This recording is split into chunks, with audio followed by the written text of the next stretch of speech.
G'day, I'm Clive and welcome.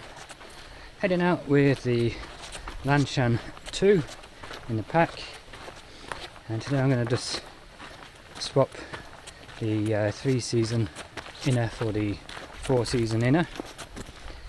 I'm not really going to show you that, I've made a video about that before, but what I am going to show you is going to be a difference with me doing the same changes I made to the 3-season inner to the with the 4-season inner, and will it give me the same results? A lot of the inners, they got that bit of a sag, and I've seen somebody do this with their Lanshan 1 and it worked really well. So I like the way this was worked with the 3-season inner with the mesh. It's made it nice and taut. So make the same changes. I'll show you how I did it, what basic simple knots I've done and that sort of thing, and then we'll have a look to see if it has made the 4-season inner tauter and better. So we'll see you soon at the campsite where I'll get the Lanshan 2 up and show you how it looks now with the 3-season inner, and then I'll show you with the 4-season inner, and then the 4-season inner again after the changes. So see you shortly.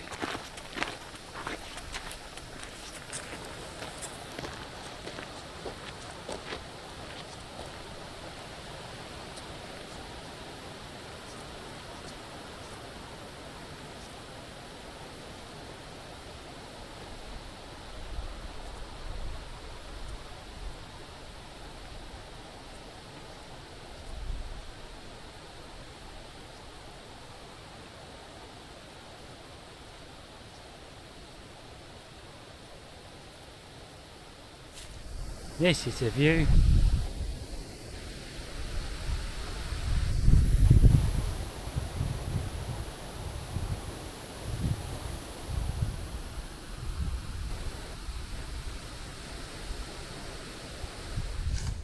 Now I found a spot, some great views. Got the microphone on, it's a bit windy so hopefully you can hear me properly. So instead of filming me putting the Lanshan 2 up, I'll come back when it's done. Okay, this is the 3-season inner with the changes I've done, which I'm going to do to the 4-season one. Now it's just taken me almost an hour to get this pitched. This ground is just rocks, pea gravel, uneven. I'd get it up great done and the peg would fly out one corner, then another corner, then another corner. So I haven't been able to pitch it perfect or as good as I did in the last video when I made the changes to this. But fingers crossed it'll do what it is. As you can see here, it's just nice bit of spring in it. Bounces back. There's no sag in the actual mesh part, but in the lower part to it, as you can see, there we go, the panel at the bottom to stop the wind, that has got a little bit of sag because it's not as elasticated as this. Let's see, this has got a bit of give and it springs back like elastic.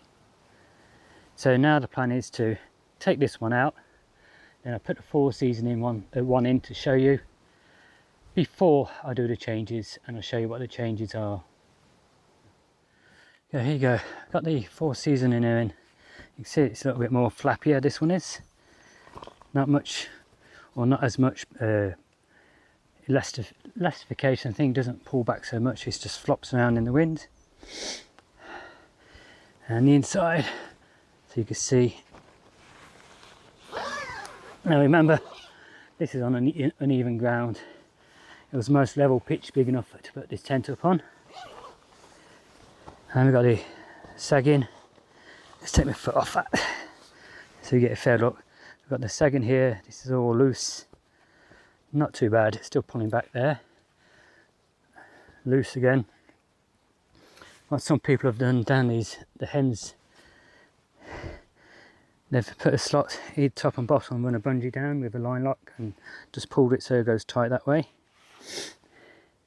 But this way, I'm going to do it, you don't have to do that. And fingers crossed, the same I saw in the other person's video, this will be a tad tighter and not dangling down as far. So let's get that done. Doing it is, I've got some 4mm bungee. Now the length of this will depend on the strength of the bungee you get, the thickness of the bungee you get. This one is like 4mm and I think it's military grade one, so it's quite strong, put it that way. It's not as easy to pull as a lot of them, and it doesn't stretch as far. So I've got my bungee, I've got my lighter, I've got the 2 different size bungees on the 3 season, and they're only, let's get this back to the level, probably inch and a half difference in length. So all I'm going to do is measure one out first, and then I'll cut another 3, so I've got 4 all the same length.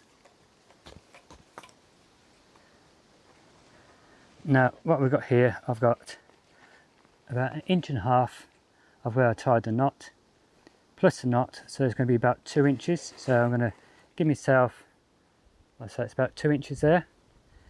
Then the length of the full bungee, and then I've got about 3-4 more inches to allow for the loop at the end here and to tie the knot. So 2, 4. So let's give that a cut there.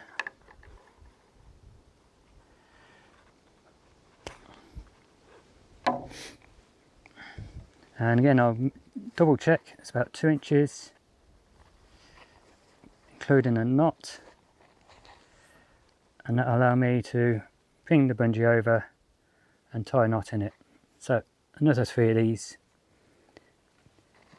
That will be the bottom one, and the top one, like I said, is a, where am I? Yep, let's get this right. The top one is slightly longer than the bottom one. So I'm going to cut 4, about 2 inches longer again.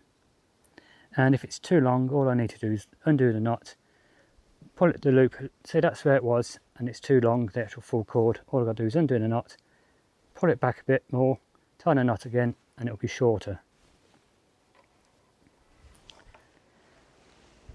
Okay, we've got 8 made now, 2 different sizes they are. So we've got 4 which attach to the bottom corner of the bathtub, and then we've got the other 4 which are about 1 inch, 1.5 inches longer, which attach to the top of the bathtub corner. So it's going to install them. And here is where we're going to make the changes. And we place the bottom line which goes out to the peg, which is that one because the actual bathtub's lifting. And here, where this connects to the fly, we're going to disconnect it from the fly and run the top bungee from here down to the peg also. So quite simple. The most awkward part is getting these hooks off. So that's off. So it's loose now, ready for the bungee. And let's undo the bottom one and take that off too.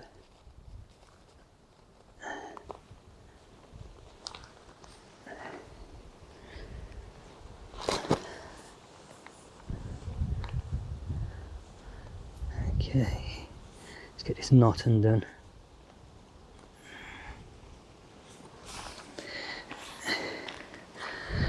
Now that's the first knot off, so bungee time. I've got to remember which is which, so I'll put them side by side, measure them, and I know the longer ones for the top, the shorter ones for the bottom. And the reason the longer one goes to the top is because the top is higher, so it's got to come at an angle, which means it's got to be longer.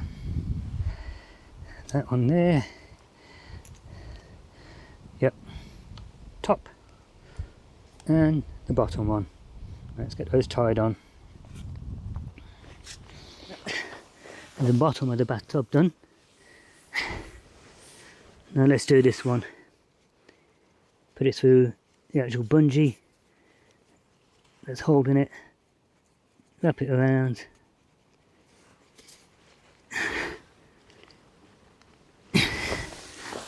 Nice tuck. And attach it to the peg. You can see already how that's pulling it. Now I'll go around and do the other three. Now I've attached all the new bungees on the corners. Now we can see that one's tight. That one's got tight, not as tight, but we've got the door open. So let's close the door, look at the difference.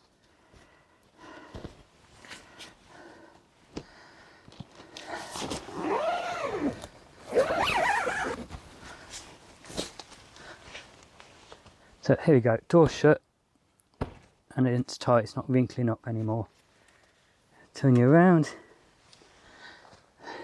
this corner's the same, so it's not pulling in, it's still hanging slightly, but everywhere it's fairly taut.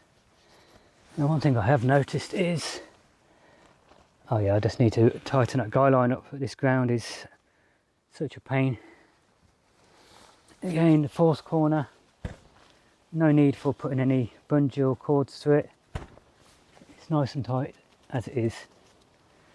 So that's going to be holding this away from your head when you're laying down here. Now in the one person tent, because this is smaller, it actually holds this tighter, where this one, it seems to be touching the outer fly at the moment. But like I said, that's probably because the way I've had to peg it out and the ground goes lower. But I might need to do the pole mod for it that I use on the Pro. That's no effort. Each of the corners are pulled all the way.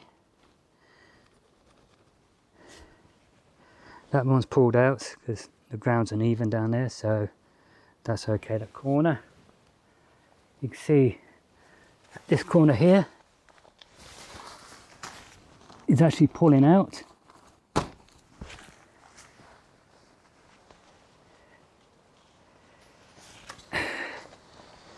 This corner too. Yeah, now I've done all that. Done the doors up, pulled the vestibules out, closed this door, done this vestibule so it's all pegged out. It's actually pulling even better front and back, and where it was touching the outer fly here, so about 3-4 inches away now. Now I've pulled them open, the doors. Same here, full length of the actual bungee and the hook that connects it to the outer fly. Sides still move, like I said, they're not as elasticated as the top, but I think if I actually put that at the bottom where the pole is supposed to be tucked in the little bungee, that'll hold it even tighter. Same on this side, doors are shut. Let's hold that down where it's supposed to be. Yeah, it's not as baggy and saggy now. Actually giving us more livable room inside when you're sitting up. And when you're going to be laying down with your head on the floor here, or with your head on your pillow and your sleeping mat, the actual fly or the inner tent is going to be much further away from you. That's a big thumbs up. I think that's worked out pretty good. So it works really good with the 3 season one, and it works well with the 4 season inner. No need to start cutting into here and then putting bungees down and line locks. No need for putting fancy lines going over the top and down and around and pulling everything else. That's brought this really nice. So now I've done the zips up the doors, I don't think I'd need the pole mods I made like for the Lanshan 1 Pro, because this is holding it far enough away. What I might do is actually put bungee on the tie out points here, the same as what's on the corners now, because like I said, it's like a military grade, quite strong. So if it does start to sag, that'll start to pull itself in, and pull the sag of the actual main fly back. So that's a thumbs up for me, I like that. That worked out pretty good, I'm happy. Bit of a pain, like I said, getting the tent up nearly an hour on this ground, but it was worth it in the end. So if you've enjoyed the video and you're not a subscriber, please go down below, click on the subscribe button, and then click on the notification bell next to it and select all, so you can be notified of all upcoming videos. Hit the thumbs up button to like, and if you are already a subscriber, again, I thank you very much.